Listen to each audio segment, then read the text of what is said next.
Всем добрый день!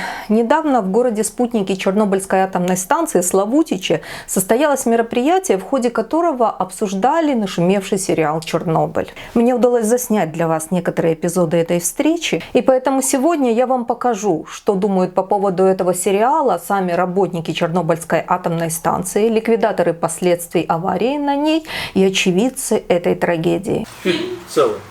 Значит, он чисто поэтапно он рассказывает правдивую историю. Да. Вот. Нам сложно, скажем так, акцентировать на чем-то, потому что мы где-то смотрим, где правда, где неправда. Да, Вот. да. Но человек, который смотрит этот фильм, скажем так, В в целом он говорит, да, досталось ребятам, по большому счету, понимаете? Вот. Как, по вашему мнению, вот такой морально-этический аспект в этом фильме? Ведь многие, вернее все практически, за редким исключением, там герои названы реальными именами людей. И зачастую из некоторых из них сделали антигероев, таких злодеев, а люди некоторые до сих пор живы, они продолжают в нашем обществе жить. Значит, Брюханов, скажем так, и Фомин их сделали такими, как карьеристами. На самом деле они совсем другие люди. Для Брюханова это первый директор станции, который пришел в 70-м году. И все это. Поэтому в данном случае вот это, конечно, большой перекид. Большой перекид. То есть, все, что касается Дятлова, в этот турбинист, а он-то больше, скажем, крякнет, что мужик был жесткий, на самом деле. И я согласен с Николаем Штейнбергом, который сказал так: если бы кто-нибудь в тот момент на ВЩУ оказался, который бы имел авторитет, хотя бы равный с ним, он мог изменить историю. Я лично, меня Дятлов принимал на работу в реакторный цех, я у него лично в кабинете был перед трудоустройством, это было в 1981 году.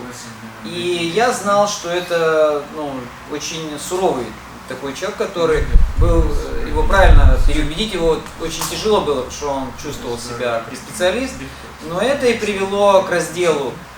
Еще один эпизод, который я четко знаю из опыта Советского Союза жизни, что если бы кто-то из участников этого эксперимента отказались его делать или выступили бы против, в отделе кадров тут же отдается его трудовая книжка, и он никогда не устроился даже, может быть, дворником. Карьера инженера управления реактором была бы вот такой. Дятлов, мы дружили семьями, и мне, когда деда начинают крыть, я не могу это смотреть.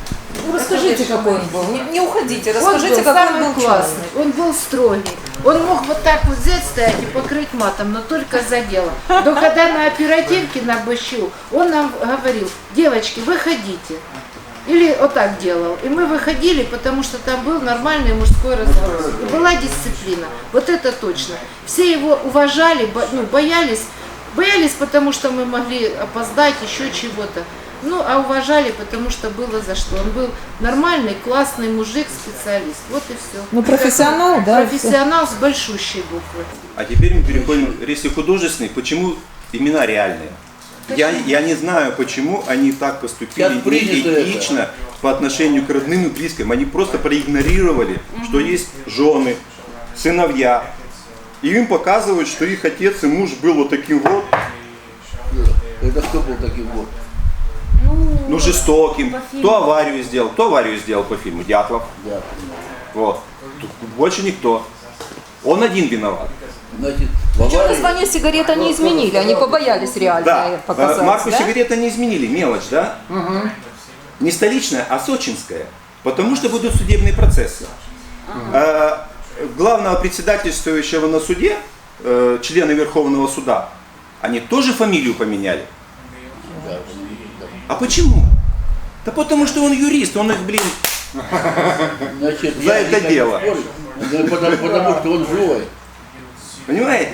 Ему. А Дятлов, Фомин, их же как бы нет, а родители, так сказать, родственники, они проглотят это все дело и все промолчат.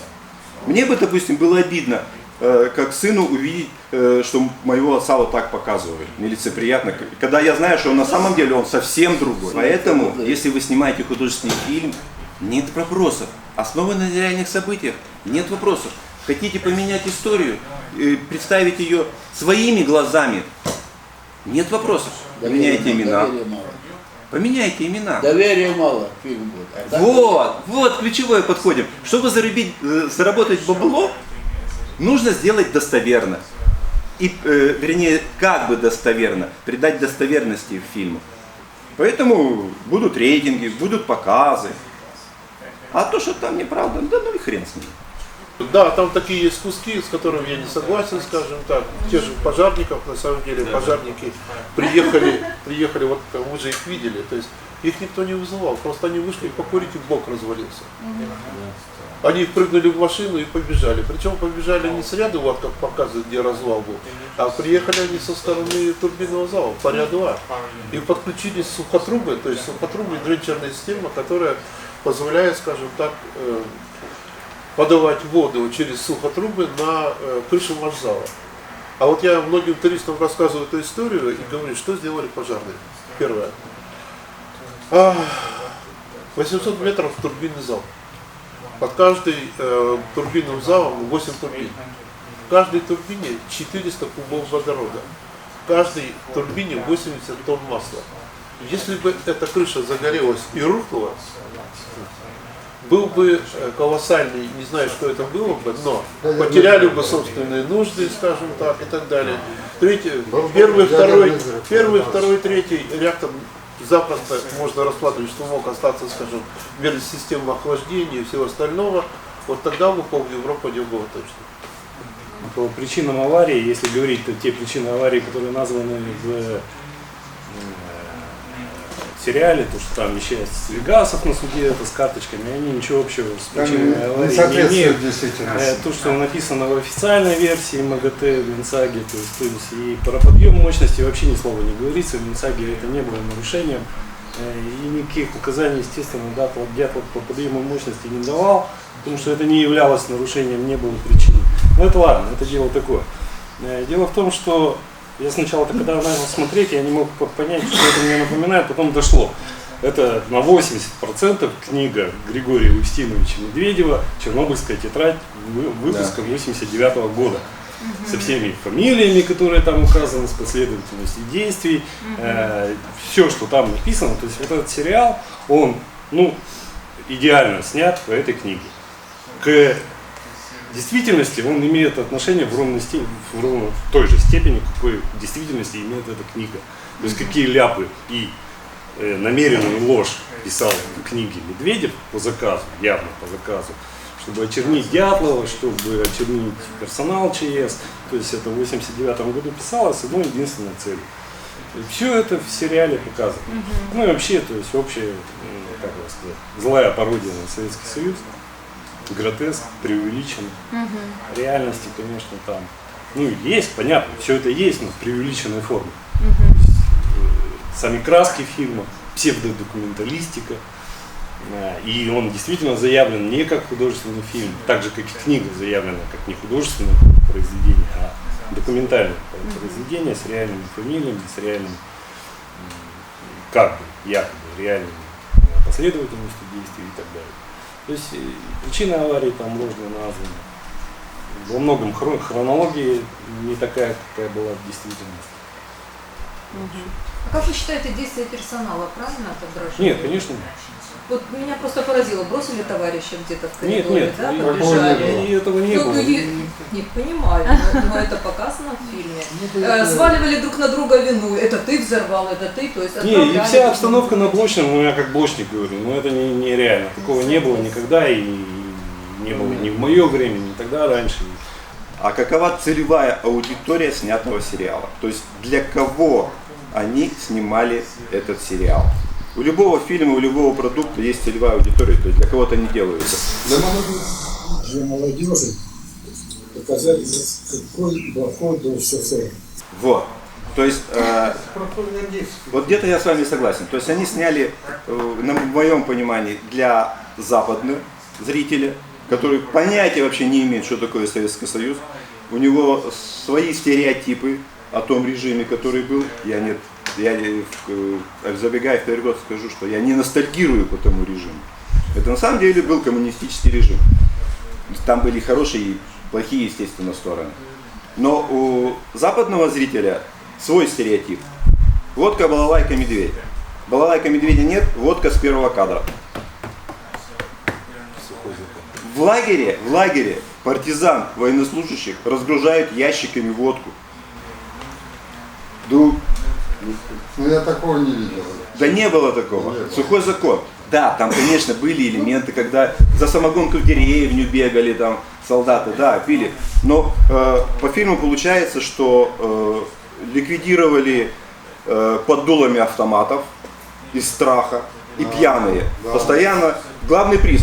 Водолазы, да, вышли трое. Что им дали в руки? Бутылку водки. Ребята, класс, молодцы. Идите, жахните за здоровье. Правильно делают. Кстати, А создатели хронологию ликвидации поставили с ног на уши вообще. Главная цель. Главная такому сроку нам, где ноги, а где А скажите мне, пожалуйста, доклад Легасова когда был у нас? Что? Доклад Легасова в МАГАТЭ. МАГАТЭ? Я вкладываю, что МАГАТЭ был где-то в августе. В конце августа. А по фильму он еще в декабре рассуждают, что будет доклад МАГАТЭ. В декабре. Там много всяких нестыковок. Я считаю, что это поставили ее, перевернули. Тот же вертолет. Да, но не могли, мне говорят, но они же не могли в октябре показать. Ребята, они в октябре показали расчистку крыш. Нормально? Нормально. А Легасов с Щербиной, они были на суде? Ну нет. Это, конечно. А вся 5-я серия построена на том, что они на суде. Это художественный вымысел. Это очень художественный вымысел. Это вообще фэнтези. Ну, говорили, что это вот то, что говорит Легасов, это то, к чему он пришел перед смертью. Значит, а суд был ранен.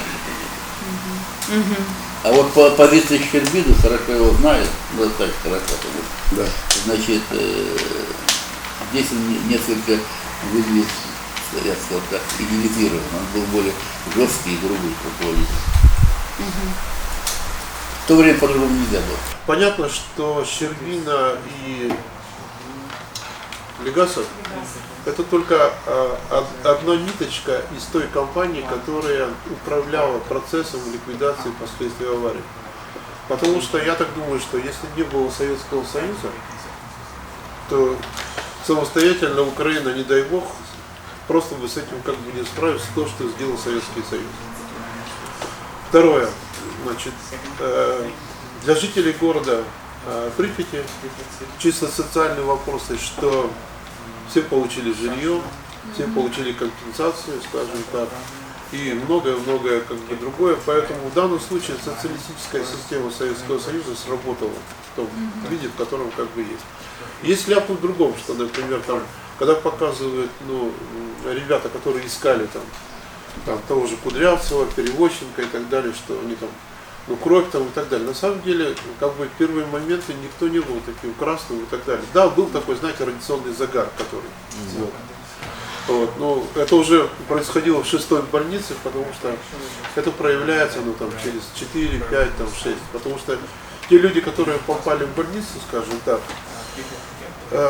4 часа вечера 26-го уже была бригада 6-й клинической больницы в нашей медсанчасти в городе Припяти. И они отбирали людей, которых нужно было вывести в 6-ю больницу.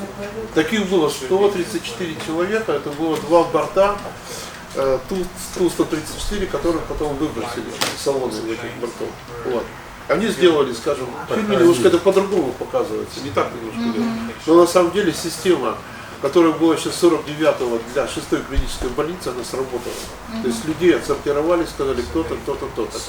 За исключением Лиличенко, который, у него уже было такое состояние, он получил тоже очень много, не меньше, чем пожарники.